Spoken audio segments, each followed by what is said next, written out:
أعوذ بالله من الشيطان الرجيم. بسم الله الرحمن الرحيم. ونبئهم عن ضيف إبراهيم إذ دخلوا عليه فقالوا سلاما قال إن منكم وجلون قالوا لا توجل إنا نبشرك بغلام عليم قال بشرتموني على أن مسني الكبر فبم تبشرون قالوا بشرناك بالحق فلا تكن من القانتين قال ومن يقنط من رحمة ربه إلا الضالون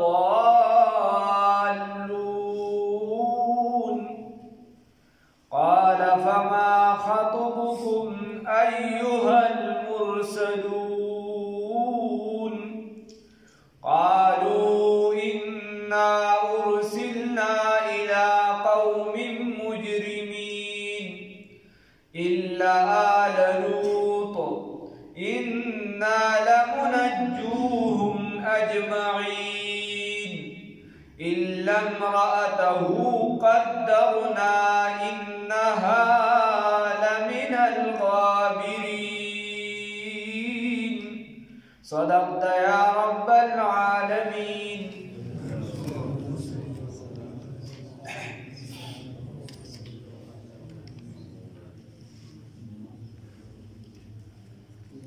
زلت الله رب العزت فرمای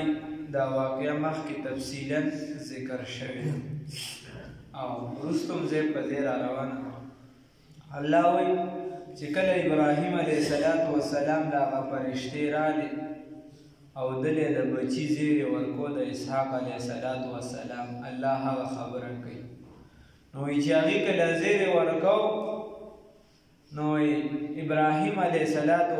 نه چې فرشتې رایي چونکې داسې شکل کې وي انساني نو ابراهیم علیه السلام الله خوراک تیار کړ دلته خو اجمال دی په واقعه کې اجمال دی تفصیل پکې نشته نور ځایونو کې بیا شته بعجل حنیذ ورید کړی شوي سخې ولا روان دا کوم چې دا سجي والې په اور باندې چې دغه شي پوښ شي دغه شي نو هغې ولا ګوتې نه وړلې چې ګوتې ولا نه وړلې هغه ټیم به دا رواج چې چا به خوراک د چا د کور نه ونه که ستا به میلمه راغی هغه به خوراک ونه کړ نو هغه به بیا دوه وجې یا به هغه د هغه کور نه سغلام راکول او یا به یې د کور د مالک سره دشمني وه خوراک به یې ځکه نه کو وی بیا نمک حرامي راځي چې موږ د ده خوراک هم وکړو بیا ورسره دښمني مو او ابراهیم علیه السلام چې کله ولید چې دوی خوراک نه کوي نو ابراهیم علیه السلام چې دی ویرېده او یره پرې راغله نو دوی ورته دوی ته ویل چې زه خو ستاسو نه یریږم دوی ورته چې مه یریږه موږ تاله زیری درکړو په زوی باندې چې اسحاق علیه السلام دی او علیم داغه دا صفت دی چې علم والا به علم ورسره ډېر د اسماعیل علیه السلام دا صفت و چې حلیم ډېر زیات صبرناک و په هغه باندې امتحانونه زیات را روان او د ده به دا صفت دی چې علیم وي ده ورته بیا دا خبرې ورته وکړلې نو بیا د ابراهیم علیه السلام یره دې سره ختم شو ونبئهم او خبرداری ورکدوی دا عن ضیف ابراهیم دا ملمنو دا ابراهیم علیه السلام نا داغه دا ملمنو بارکی از بحق وقت کی دخلو چی داخل شوی دا پرشتی علیه با ابراهیم علیه السلام باندی فقالو نوی ویل دی پرشتو سلاما سلام دی بتا باندې سیدنا ابراهیم علیه السلام نو دا پاسل کې سلمنا سلاما من وایو سلام بتا باندې و سلامتی سره پتا دی الله تعالی طرف سلامتی وي قال نو ابراهيم عليه الصلاه والسلام انا يقينا منغا منكم استاسنا وجلون يريغو يقينا استاسنا ويريغو قالوا وين فرشتو لا توجل ما يريغي تاسو انا يقينا منغا نبشرك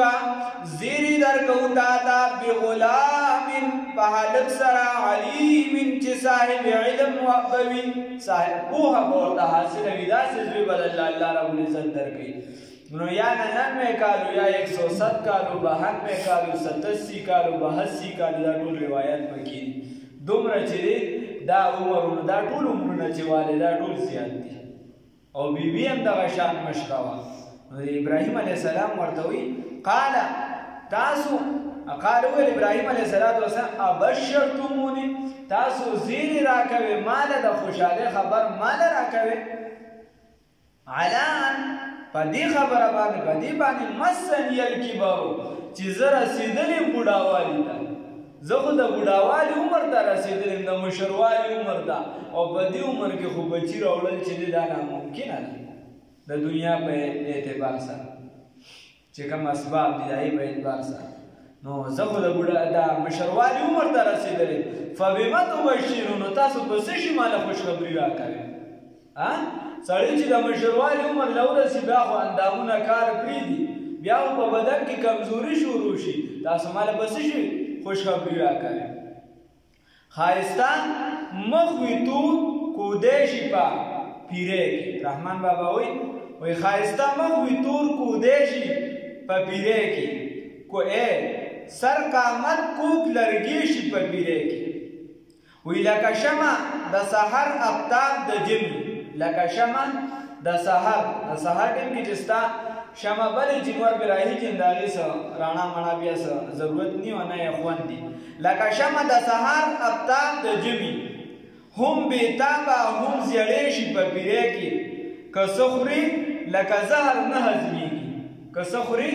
لکا زہر نہزمی کی اے نس ساس کی اے نس سکی شی نا خوڑیشی پا پیرے کی وی مر لاسدی وی مر لاسدی پس تا مرگا بیا جواندیشی مر لاسدی پس تا مرگا بیا جواندیشی خونشتا دا چی سوک ظلمیشی پا پیرے کی اے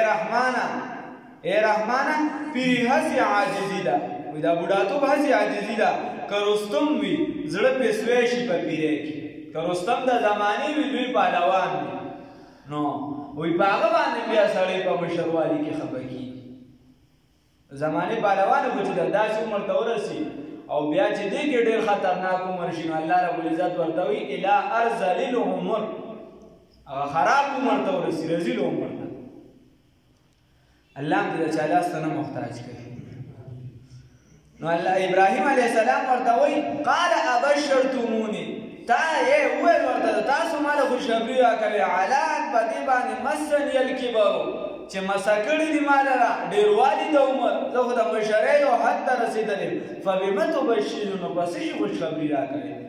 قالوا وویل ورته فرشتو بشرناک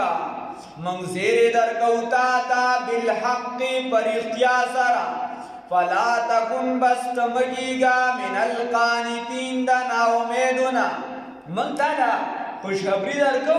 او تالا من چلی دا اللہ دا درب دا خوشخبری دا بس تا ناامیدکیگا ما ناامیدیا چلی دا چا کار دی دا خدا شیطان کار دی دا کافر کار دی دا مسلمان کارو ندی نو ابراہیم علیہ السلام وردسوی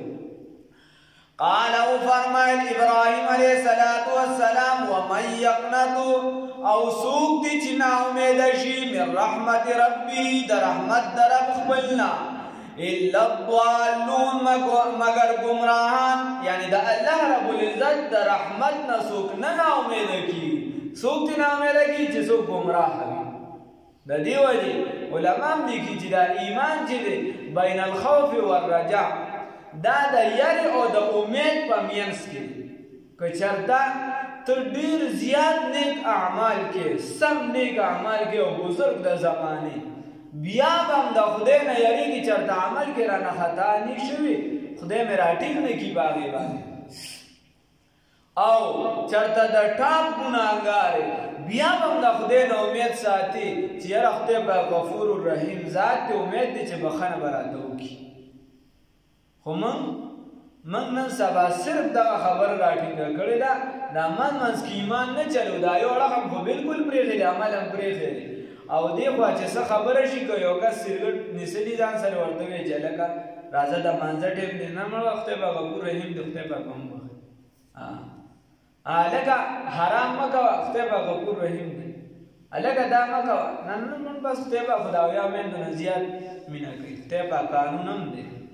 خدای پاک یو قانون هم راځي ته دونه د خدای پاک سره دې مینه ده او دونه د هغه په غفور رحیم باندې ایمان دی نو بیا د ایمان دې دونه ولې نه مضبوط کړي چې جومات ته مانځه کترېله راشي الله یې توفیق راکړي نو دې ورته وایي قال او فرمایل ابراهیم علیه السلام ومن یقنط څوک نا امیدي کوي من رحمت ربه د رحمت د ربنا الا الضالون مگر ګمراهان یعنی نا امیدي نه کوي مگر چې نا امیدي کوي دا ګمراه وي قال او فرمایل ابراهیم علیه السلام کله چې دی اوس پوه شو او هغه یاره ارسلان نو بیا ورته وایي چې بهی خوشخبری له خو یوه پرشته هم کافي وه تاسو خو جماعت راغلی په روایت سره 3 یا 9 یا چې دی 9 یا 12 تاسو خو دونه پرشتې د څه شي دپاره راغلي نو قال فما خطبکم وویل ابراهیم علیه السلام فما خطبکم څه د قصد تاسو اراده مو څه ده او څه مشن باندې راغلی ایها المرسلون ای لېږلي شوو پرشتو قالو نو دی ورته وویل انا یقینا منګه ورسلنا را لېږلي شوي الی قوم مجرمین هغه قوم د مجرمانو ته ده ورته ووایي وایي موږ دا قوم د مجرمانو ته را لېږلي شوي یو یعنې په هغوی باندې عذاب راولو ځکه پرشتې خو هېڅ بېسه نه راځي یا وحي له راځي او وحي په پیغمبر باندې راځي یا چې د ملک الموت راځي یا بعضې خاص موقع یو څه بل څه نور د عذاب دپاره راځي نو تاسو د څه شي دپاره دي ورته چې موږ هغه مجرمانو پسې راغلي وو کوم چې د لوط علیه السلام قوم لواطت به یې کو او نور به یو څه بل څه کول خو د هغې بدپیلي چې د دا فعل هغې پسې لازم شوې ده هغې لومبنۍ شروع اچولې ده نو الله رب العزت وایي د هغې د عذاب دپاره رالېږلي وایي د هغې پسې رالېږلي نو بیا ورته ابراهیم علیه السلام بل ځای کې شته چې دوه سره بحث مباحثه شروع کړله چې ښه چې داسې تاسو کوئ نو هلته خو د لوط علیه السلام خاندان دی هغه ورته چې هغې به بچي خو ښځه بیا چې دی په دغه عذاب کې ګرفتاره کېږي ځکه چې هغه منافقه قالو نو وویل دي انا یقینا منګه ارسلنا رالېږلي شوي الی قوم مجرمین هغه قوم د مجرمانو ته الا آل لوط مگر آل د لوط علیه السلام نه یعنې په هغې باندې به عذاب نه راځي انا یقینا منګه لمنجوهم خامخا به نجات ورکوو دوی ته اجمعین ټولو ته نو دا یې دوه لوریانې وې او څوک وایي یو بیبي هم ورسره چې ده کومه یوه بیبي چې وه مسلمانه وه او د امت نه مې یو څو کسانو صرف یا ټول اوه افراد جوړېده یا هم دقه 3 جوړېده وغیره الا امرأته مگر بیبي د ده دا یوه بیبي چې وه نو دا منافقه وه قدرنا چې موږ فیصله کړې ده د دې د عذاب انها چې یقینا ده لمن الغابرین د وروستو پاتې کېدونکو نه ده وروستو پاتې کېدونکو نه ده یعنې دغه عذاب والا نه ده په دغه عذاب والا کې به دا چې دی دا به دغه کې وي الله رب العزت دې موږ د خپل عذاب نه وساتي او بیا نوره واقعه د دې چې دی تفصیلا خو مخکې تېره شوې اجمالا به سبا وایو انشاءالله